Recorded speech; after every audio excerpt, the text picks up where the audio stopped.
Alors bonjour à tous, alors dans cet item 9.2 on vous demande de donner les trois modes de transmission de la chaleur. Alors les trois modes de transmission de la chaleur, vous devez savoir qu'il y a le rayonnement, la conduction et la convection. Alors on va tout de suite définir ces mots.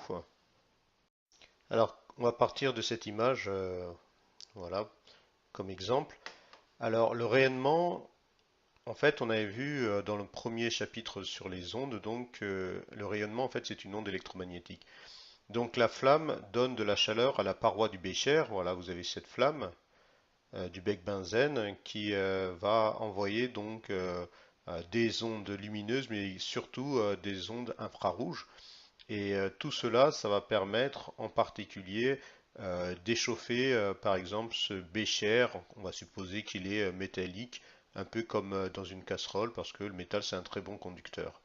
Donc on passe donc au deuxième mot qui est la conduction. Donc la paroi qui est solide du bécher la transmet tout au long du bécher. Donc euh, comme ça commence à chauffer à ce niveau-là, donc et comme ce bécher il est en métal, donc la chaleur va remonter un peu partout sur ce bécher qui, je rappelle, qui a été supposé être métallique. Donc on peut le ressentir, hein, tout le monde a déjà fait l'erreur de toucher par exemple sa casserole avec son doigt et donc il se brûle, hein, voilà. Donc c'est à cause justement de ce mouvement de conduction de la chaleur. Et automatiquement, puisque ce bécher il est chaud, et ben il va y avoir un mouvement de la chaleur, donc qui va partir du bécher vers cette eau qui est liquide. Donc c'est toujours par conduction. Enfin, le dernier mot qui est la convection.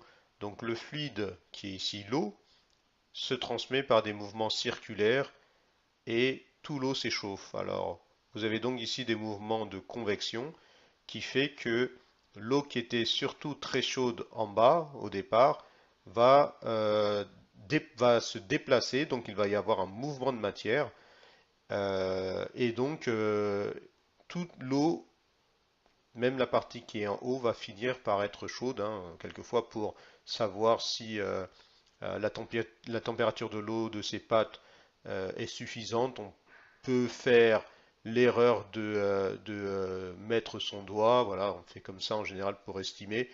Bon, alors que pour les pâtes, c'est pas bien compliqué, il suffit de regarder s'il y a ébullition et à partir de là mettre ses pâtes, hein. Mais sachez on fait toujours accidentellement ce réflexe, hein, même moi ça m'arrive de toucher justement l'eau pour voir si elle est à température, ou plutôt à la bonne température, ou si elle est chaude.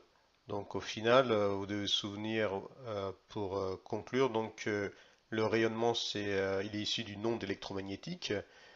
Euh, Lors d'une conduction, la conduction se fait surtout dans les métaux et c'est donc il n'y a pas de mouvement de matière, hein, d'accord? On ne va pas le bécher se déformer, hein, ok?